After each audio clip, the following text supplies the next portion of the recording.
So here's Oxford Dictionary's definition of self-awareness. And after watching Deadpool and Wolverine, I believe that the reason Marvel, or Marvel Studios, was so successful in the past and will recapture its pre-Endgame popularity is because it is a deeply self-aware entity. Some minor spoilers for Deadpool and Wolverine. It's no secret that Marvel Studios hasn't been its best self since Avengers Endgame. The studio has struggled to produce leading stars to fill the void left by Steve Rogers and Tony Stark, and while some of its Disney Plus shows like Loki have been phenomenal, others have been questionable, to say the least. Basically, everything after Avengers Endgame has been hit and miss, with the studio losing its pop culture footprint despite releasing massive blockbusters like Spider-Man No Way Home or introducing us to genuinely captivating characters like Shang-Chi. Now, there's no reason for a multi-billion-dollar studio to acknowledge any of these shortcomings. In fact, Marvel Studios just became the first and only franchise to hit $30 billion at the box office. So even though they are not firing on all cylinders, they are still obscenely successful. I'm rich.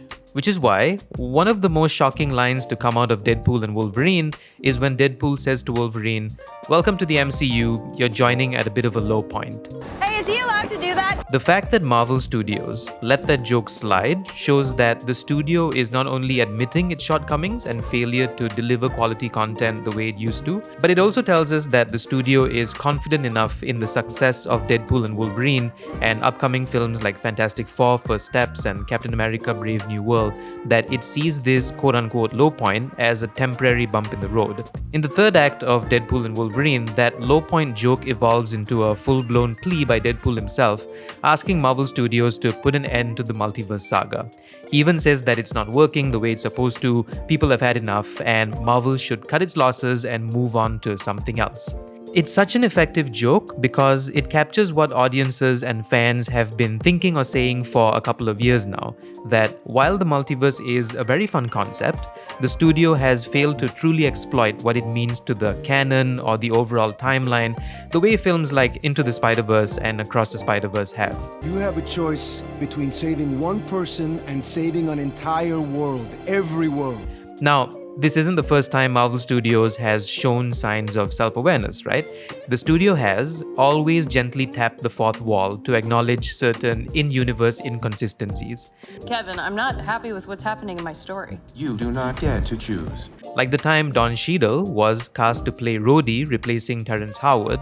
The first time we see the new Rhodey, Don Cheadle, we got this line. Hey, buddy. Didn't expect to see you here.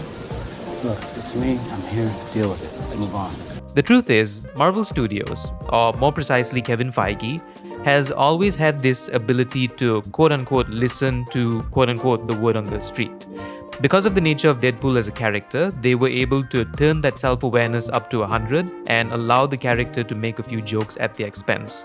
Deadpool and Wolverine even opens with Deadpool calling Marvel Studios so stupid within the first couple of minutes of the film.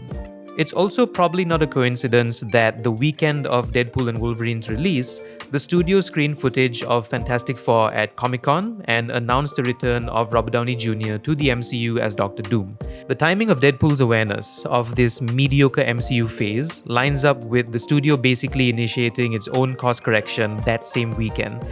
I don't know if they will ever get there again. It's hard to match the pure nerdy magnificence of something like an Avengers Endgame, but at least, as a fan, I can say that I know they are aware that things aren't great and they are doing what they think is best to get back on the right track. Will it work? Are their best days behind them? We'll have to wait for Avengers Doomsday and Secret Wars to find out. But if Deadpool and Wolverine is any indication, it's safe to say that Marvel Studios is enjoying a moment of pop culture popularity that it hasn't had since Spider-Man No Way Home. Either way, Deadpool and Wolverine confirms to us that Marvel Studios is not above criticism, but more importantly, that it's not unaware or in denial of that criticism. It'll be interesting to see what they do with that, because I think that will set the course for the studio in the years to come.